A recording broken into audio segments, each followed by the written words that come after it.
What's the market outlook from year. तो अब market के बारे में क्या लगता है। तो मैंने जो अपना लास्ट वीडियो बनाया था उसके बाद काफ़ी लंबा एक ब्रेक या काफ़ी लंबा एक पॉज लिया मैंने, और उसका मेन रीज़न था कि मार्केट में बहुत ज़्यादा वॉलेटिलिटी है और बहुत सारे सीरीज़ ऑफ इवेंट्स थे। उन इवेंट्स के निकल जाने के बाद मार्केट के बारे में व्यू बनाना ज़रूरी था। तो क्या क्या इवेंट्स थे। तो मार्केट के अर्निंग्स का एक स्लो डाउन था। उस अर्निंग के बाद अब मार्केट में क्या होता है उसके बारे में एक view. Government spending, middle class की प्रॉब्लम, ट्रम्प ने यूएस में अपनी सीट को संभालना, जीतने के बाद अब यूएस संभालने के बाद टैरिफ के ऊपर उनका क्या व्यू पॉइंट रहता है, अर्निंग सीज़न कैसा रहता है, और आरबीआई का क्या व्यू पॉइंट है। तो ये पांचों चीज़ों को अगर अपने आज थोड़ा समझें एक के बाद एक, तो उसमें थोड़ा सा मार्केट के बारे में समझ आएगा। तो पहला पॉइंट है कि इकोनॉमिक स्लो डाउन या इकोनॉमिक डाउनटर्न जो था, तो मेनली इंडियन इकोनॉमी जो है वो 3 या 4 फैक्टर्स के ऊपर चलती है। गवर्नमेंट स्पेंडिंग, कंजम्पशन, ये दोनों मेन फैक्टर्स हैं। उसके बाद एक्सपोर्ट्स, ये 3 इम्पॉर्टेंट फैक्टर है। तो अब गवर्नमेंट स्पेंडिंग जो है वो काफ़ी पिकअप कर रही है, और इलेक्शन, उसके बाद मॉनसून, और उसमें जो डिले हुआ गवर्नमेंट स्पेंडिंग के बारे में, वो अब लग रहा है कि दिसंबर और जनवरी मंथ्स में वो पिकअप कर गई है और गवर्नमेंट स्पेंडिंग कंटिन्यू करेगी। तो ये एक जो प्रॉब्लम था वो सॉल्व हो रहा है, और ये जो सॉल्व होता है तो इसका इम्पैक्ट जो है एक 8 months, 6 months, 10 months down the line आपको दिखता है इकोनॉमी में। तो उसका जो इम्पैक्ट है नेक्स्ट जून जुलाई के बाद आपको दिखना शुरू होगा। दूसरा जो था सबसे बड़ा प्रॉब्लम, वो कंजम्पशन लेड जो पार्ट ऑफ द इकोनॉमी था वो काफ़ी लैग कर रहा था। हर कंजम्पशन लेड कंपनी जो इंडिया में लिस्टेड है उनका यही था कि रूरल डिमांड वीक है, अर्बन डिमांड में उतना मज़ा नहीं है, थिंग्स लाइक दोज। ये जो टैक्स सेविंग्स हुआ है और जो कंज्यूमर के हाथ में जो पैसा आएगा उससे कंजम्पशन को एक बूस्ट मिलने की उम्मीद है। तीसरा इम्पॉर्टेंट फैक्टर था कि आरबीआई का जो रेट कट है उसकी वजह से भी ईएमआईज़ आपकी कम होंगी, और ईएमआईज़ कम होने की वजह से आपके हाथ में जो पैसा बचेगा वो पैसा भी इकोनॉमी में सर्कुलेट करेगा। तो इन सब का जो इफ़ेक्ट है वो सितंबर अक्टूबर तक फुल्ली आना शुरू हो जाएगा, क्योंकि जो इंटरेस्ट रेट कट है वो पास ऑन होगा। पास ऑन होने के बाद आपके पास वो पैसा बचना शुरू होगा, फिर वो इकोनॉमी में सर्कुलेट करेगा। तो ये जो इसका जो इफ़ेक्ट है वो 9 months, 6 months to 9 months lag में चलता है। तो ये तीनों इम्पैक्ट पॉजिटिव आने की उम्मीद है। और अर्निंग सीज़न अगर देखें जो कि मेन एक क्राइटेरिया है, तो अर्निंग्स में ऐसी बहुत सारी कंपनीज़ हैं जिन कंपनीज़ में अर्निंग्स ग्रोथ नहीं आई है, और अर्निंग्स ग्रोथ अगर नहीं आई है और वो कंपनी आपके पोर्टफोलियो में है तो वो आपके लिए तकलीफ़ देगा ही देगा। इसलिए इम्पॉर्टेंट ये है कि आप अपनी कंपनीज़ के अर्निंग्स को देखें। अगर आप मेरा पोर्टफोलियो देखें तो मेरी जितनी भी कंपनीज़ थी लगभग सबकी अर्निंग्स ग्रोथ 15 के ऊपर आई है।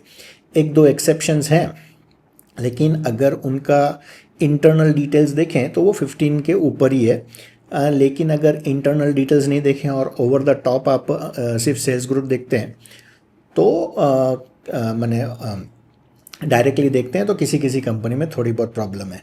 ऐसी बहुत ही कम पार्ट ऑफ माय पोर्टफोलियो है जिसकी कंपनी की अर्निंग्स ग्रोथ 15 से नीचे आई है।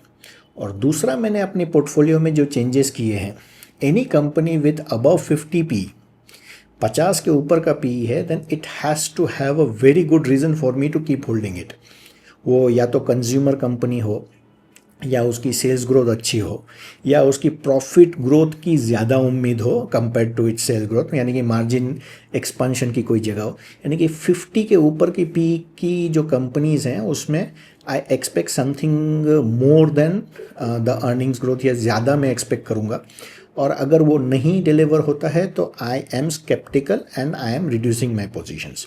तो आप अपने पोर्टफोलियो में सेक्टोरियल व्यू रखने से ज़्यादा बेटर है कि आपको अभी स्टॉक पिकिंग के ऊपर आना पड़ेगा। आपके अपनी कंपनी के सेल्स ग्रोथ और प्रॉफिट ग्रोथ के ऊपर ध्यान देना पड़ेगा, और ये एक मेजर रीज़न होगा आपके going forward. And the fifth impact जो है वो ट्रम्प ने जो टैरिफ वॉर्स लगाए हैं, तो यूएस प्रेसिडेंट डोनाल्ड ट्रम्प ने जितने भी टैरिफ वॉर्स लगाए हैं, it's more like a negotiating things. ऐसा नहीं है कि फ्लैट उन्होंने सीधे सीधा किसी कंट्री के ऊपर लगा दिया है। इट्स मोर लाइक कि भाई ये मैं लगाऊंगा और इतनी तारीख से इसको इम्प्लीमेंट करूंगा। इसका मतलब ही ये है कि they want a talking terms between those two countries, और उसको वो नहीं भी लगाना चाहते हैं, क्योंकि आप टैरिफ तो लगा दोगे, लेकिन टैरिफ लगाने से आपकी इंटरनल इन्फ्लेशन जो है वो ज़्यादा शूट अप करेगा। As an example, let's say आप स्टील मंगाते हो चाइना से, आपको 100 रुपये में कुछ कोई चीज़ मिल रही है उस स्टील का आफ्टर प्रोडक्ट, और अगर वो लोकली सोर्स्ड स्टील लेके वो चीज़ बनाएंगे तो वो आपको 120-125 रुपये में पड़ेगी। तो उससे होगा क्या कि आपका जो इन्फ्लेशन है वो बढ़ जाएगा। So it's not very easy to put a tariff on a country. हाँ, इसका ये है कि you have a negotiating terms with that country, और वो नेगोशिएशन में आप अपना अपर हैंड रखते हो, क्योंकि आपकी जो कंजम्पशन है वो काफ़ी ज़्यादा है कंपेयर टू दैट कंट्री, इसलिए वो कंट्री इधर एक्सपोर्ट कर रही है। तो ये सब जो चीज़ें हैं उससे देख के यही लगता है कि it's still wait and watch for the next 3 months, क्योंकि इंडियन इकोनॉमी सुधरेगी और उनके ऊपर सभी गवर्नमेंट पोजीशंस पे या सभी गवर्नमेंट पॉइंट्स पे बराबर से काम हुआ है। कैपेक्स बराबर से बजट में आया, कंजम्पशन को बूस्ट दिया गया। RBI has worked on its thing to boost the consumption, और ग्रोथ फोकस्ड हो गए हैं। इन्फ्लेशन के ऊपर वो उनका स्टांस थोड़ा सा नॉर्मल है कि if the trajectory is down then we can cut the rates. पहले था कि भाई पहले 4% के नीचे आने दो फिर ही हम काटेंगे। तो there are lot of changes that has happened which is showing good sign. अब ये जो गुड साइन है ये आपकी कंपनी के रिजल्ट्स में दिखने चाहिए। अपने यहाँ पे जो इन्फ्लेशन है that is not demand led, that is supply led. इन दोनों में फ़र्क है। डिमांड लेड क्या होता है कि जैसे सपोज़ करो मेरे पास 100 रुपये है तो मैं कोई भी चीज़ जाके ख़रीद लेता हूँ, तो अगर मेरे पास 90 रुपये हो जाएंगे तो I will by eight a lower price. ये हो गया डिमांड लेड, क्योंकि मेरे पास पैसा है इसलिए मैं डिमांड क्रिएट कर रहा हूँ और वो डिमांड की वजह से इन्फ्लेशन आ रहा है। और एक आता है सप्लाई लेड। सप्लाई लेड यानी कि कंपनी इससे कम में इसको बेच ही नहीं सकती है, क्योंकि उसको प्रॉफिट ही नहीं आएगा, तो it cannot able to afford this to be sold at a lower price, क्योंकि डिमांड ज़्यादा है तो प्राइस बढ़ता है, या सप्लाई में आपका इन्फ्लेशन ज़्यादा है इसलिए प्राइस बढ़ता है। तो ये सप्लाई लेड इन्फ्लेशन है। तो सप्लाई लेड इन्फ्लेशन को सप्लाई साइड से आप कंट्रोल करने की कोशिश करें तो अच्छा है, ना कि डिमांड साइड पे आप लिक्विडिटी टाइट कर दें या आप पैसा सर्कुलेशन में घटा दें, उससे होगा।